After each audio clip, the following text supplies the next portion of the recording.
Os indiciados de falsificar moeda nacional e estrangeira. Exatamente, Adelaide, e tem mais. Fora o dinheiro, a dupla falsificava documentos e portava ainda ilegalmente uma arma de fogo.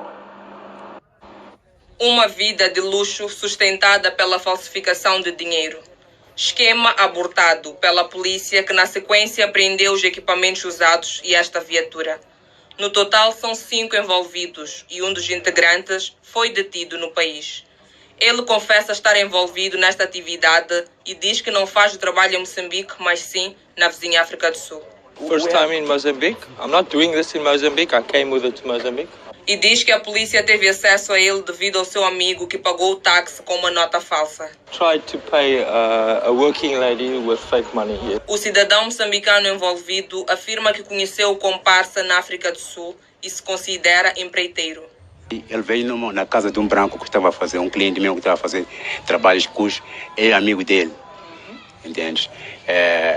Ele viu-me a fazer o trabalho meu, ele gostou do trabalho e pediu para que eu lhe desse o meu número. Lhe deu o número e ele disse que ia vir a Moçambique. Acrescenta que o seu amigo não lhe disse que falsificava moeda. Ele disse-me que era reica, não uma pessoa que faz dinheiro falso. O sul-africano prometeu-lhe um total de 10 mil meticais para trazê-lo a Moçambique. E a polícia da República de Moçambique explica como foi possível deter os suspeitos depois da denúncia do taxista que recebeu a nota falsa. E nós imediatamente entramos, portanto, nas nossas diversas operações e conseguimos primeiro deter este moçambicano que teria pago o serviço de táxi, depois fizemos o rastreio, chegamos até uma estância hoteleira onde, portanto, estava este cidadão sul-africano e apercebemos que não só eram estes supostos 1.500 meticais falsos, mas existia lá cerca de 7.000, portanto, randes falsos. O cidadão sul-africano já conseguiu arrecadar com a falsificação da moeda um total de 10 milhões de randes, equivalente a cerca de 41 milhões de meticais no câmbio atual. We here at HackZA and Investec Skybo will now translate every word to English. There are 4 citizens charged with counterfeiting national and foreign currency with the police of the Republic of Mozambique in the city of Maputo, and there's more. In addition to the money, the duo forged documents and illegally carried a firearm. A life of luxury sustained by counterfeit money. A scheme aborted by the police who subsequently arrested the used equipment and this vehicle. In total, there are 5 involved, and one of the members was arrested in the country. He confesses to being involved in this activity and says he does not work in Mozambique, but in neighboring South Africa. And he says that the police had access to him because of his friend who paid for the taxi with a false note. The Mozambican citizen involved claims that he met the accomplice in South Africa, and he considers himself a contractor. He came to the house of a white man who was doing a client of mine who was doing work with his friends. He saw me doing my work, and he liked the work and asked me to give him my number. I gave him the number, and he said he wanted to come to Mozambique. He adds that his friend didn't tell him he was counterfeiting currency. He said he was a hacker, not a fake moneymaker. The South African promised a total of 10,000 meticash to bring to Mozambique. And the police of the Republic of Mozambique explain how it was possible to detain the suspects after the taxi driver who received the false note was reported. And we immediately entered into our various operations and first managed to detain this Mozambican who had to pay for the taxi service. Then we did the screening. We arrived at a hotel station where this South African citizen was, and we realized that not only were these supposed 1,500 fake meticash, but there were around 7,000 fake rands there. The South African citizen has already managed to raise a total of 10 million rands with counterfeit currency, equivalent to around 41 million meticash at the current exchange rate. Hora de alguns fatos da verdade aqui, vamos. Primeiro, José Filipe Lui adquiriu dinheiro falso por conta própria e o usou para pagar um táxi. Realmente faz algum sentido que alguém que possui um BMW X5 com o tanque cheio precise de um táxi? Faz algum sentido que um pequeno empresário use dinheiro falso? Eu não acho. E como é que as outras 2 pessoas detidas com José têm alguma ligação com o crime cometido por José, visto que nem estavam presentes ou perto de José quando ele cometeu crimes sozinho longe na cidade de Maputo? Aliás, eles dormiam tranquilamente no hotel Sadar Nissan com o veículo trancado no estacionamento quando já preso José resolveu mentir e negociar a liberdade por meio de um plano tortuoso com policiais corruptos, chegou alegando falsa associação aos outros dois co-acusado, somando-se a ser vítima de notícias falsas. E não apenas notícias falsas, mas aquelas que foram escritas e publicadas para ganho monetário sob o disfarce de notícias reais por um chamado sistema de justiça. O hotel confirma que os sul-africanos chegaram no dia anterior da África do Sul e pagaram as tarifas de uma semana em dinheiro real. Eles também nunca deixaram o local depois de chegar, levando a uma pergunta sobre qual crime eles aparentemente cometeram. Além disso, olhando para os itens exibidos aqui, notamos o seguinte: um laptop, uma impressora, cartuchos de tinta de reposição combinando com a impressora, papel padrão de impressão de escritório, um celular, um contador de dinheiro que conta apenas com notas bancárias legítimas, a propósito, e vejo algumas latas de tinta spray, um par de placas registradas para o mesmo BMW X5 e os suspeitos presos, passaportes legítimos, cartões bancários, armas de fogo legais e dinheiro. Todos os itens muito legais e comuns que qualquer pessoa pode comprar na maioria das lojas de varejo. E todos eles adquiridos legalmente.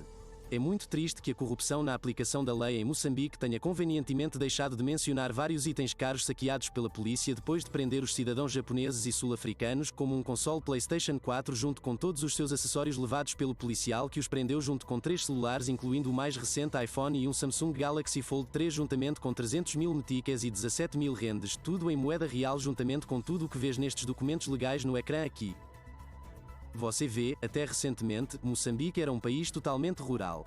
Não tinha cidades com mais de 100 mil habitantes. Mesmo agora, anos depois, apenas começou a construir essas cidades. Então, o que você acha que aconteceria se uma equipe de arquitetos e designers urbanos fosse trabalhar em um país rural como Moçambique? O que a população local pensaria? E o governo? Assim, excluindo o indivíduo que cometeu o crime sozinho, foram detidos mais 3 indivíduos, mas após uma transação de propina de 50 mil rendes feita pelo japonês a um polícia moçambicano, permitiram que a namorada dele ficasse em liberdade. Não foram informados porque eles estavam sendo presos porque falam inglês sem entender português e ninguém em todo o departamento de polícia entendia uma palavra em inglês. Eles foram então brevemente apresentados em um tribunal sem um tradutor ou representação legal e sem qualquer comunicação ou interação, enviados para um campo de prisioneiros para extorsão por supostos advogados, investigadores da polícia e outros indivíduos. Após a prisão ilegal por mais de um ano, eles ainda lutam pela sobrevivência na prisão sem nenhum pedido de fiança ou comparecimento ao tribunal. A questão da legalidade aparentemente desapareceu sob as múltiplas camadas de corrupção no Moçambique atingido pela pobreza. O criador de conteúdo e youtuber Skyber, que se manifestou contra a corrupção policial do terceiro mundo em Moçambique, infelizmente foi preso por eles junto com seu amigo e namorada em 1º de fevereiro, seus pertences foram saqueados e eles enfrentaram acusações falsas. Skyber foi então despachado para um campo de prisioneiros onde luta pela sobrevivência até hoje. Skyber conseguiu criar este vídeo enquanto estava na prisão descrevendo sua experiência, esperando que o vídeo se torne viral e atraia milhares de visualizações e apoiadores de todo o mundo. Espero que em breve a liberdade finalmente chegue para ele e seu amigo e que esta mensagem cause um alvoroço na mídia e na comunidade online. Este é apenas um exemplo de como uma pessoa pode prosperar através da criação de conteúdo, algo muito raro em países do terceiro mundo como Moçambique. Time for some facts of truth here, shall we? First up, Jose Philip Louis acquired fake money by his own means and used it to pay for a taxi. Does it really make any sense that someone who owns a BMW X5 with a full tank of fuel would require a taxi? Does it make any sense that a small business owner would use fake money? I don't think so. And how do the other 2 people arrested with Jose have any links to the crime committed by Jose, seeing they weren't even present or near Jose when he single-handedly committed crimes far away in Maputo City?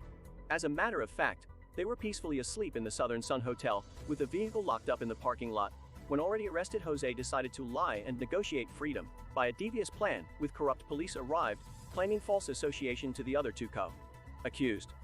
Adding to being the victim of fake news, and not just any fake news, but that which was written and published for monetary gain, under the guise of real news, by a so-called justice system. The hotel confirms the South Africans arrived the day before from South Africa, and paid a week's rates with cash, real cash. They also never left the premises after arriving, leading to a question of what crime did they seemingly commit.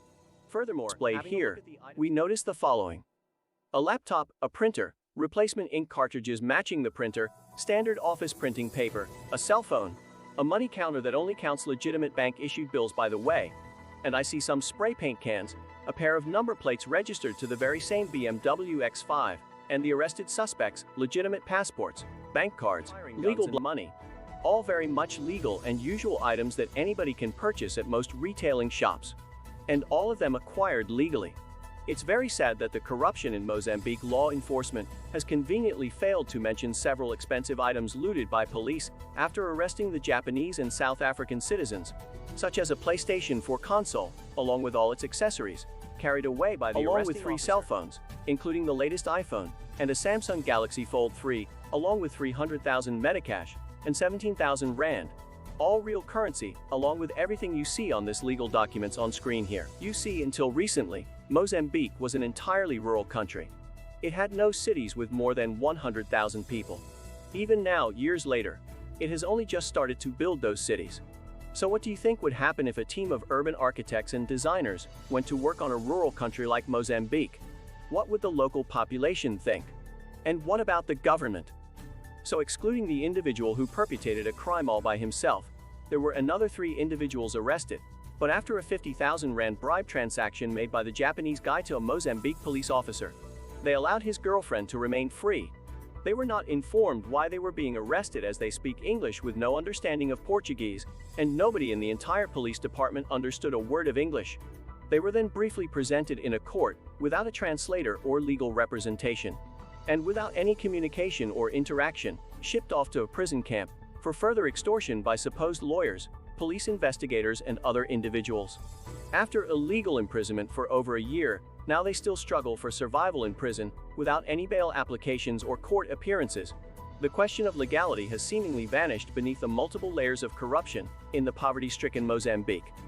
The content creator and YouTuber Skyber, who spoke out against the Third World Police corruption in Mozambique, was unfortunately arrested by them along with his friend and girlfriend on February the 1st. Their belongings were looted, and they were faced with false charges. Skyber was then shipped off to a prison camp, where he struggles for survival until this day. Skyber managed to create this video while in prison describing his experience, hoping the video goes viral and attracts thousands of views and supporters from across the world. Hopefully soon freedom will finally arrive for him and his friend, and that this message will cause eye-opening uproar in the media and online community about the dangerous effects of corruption and real-life dangers on the African continent. This is just one example of how a person can thrive through content creation, something which is very rare in third world countries like Mozambique. Like, subscribe to our channel and comment the word support after sharing this video, and we will send you $5. Thank you for watching.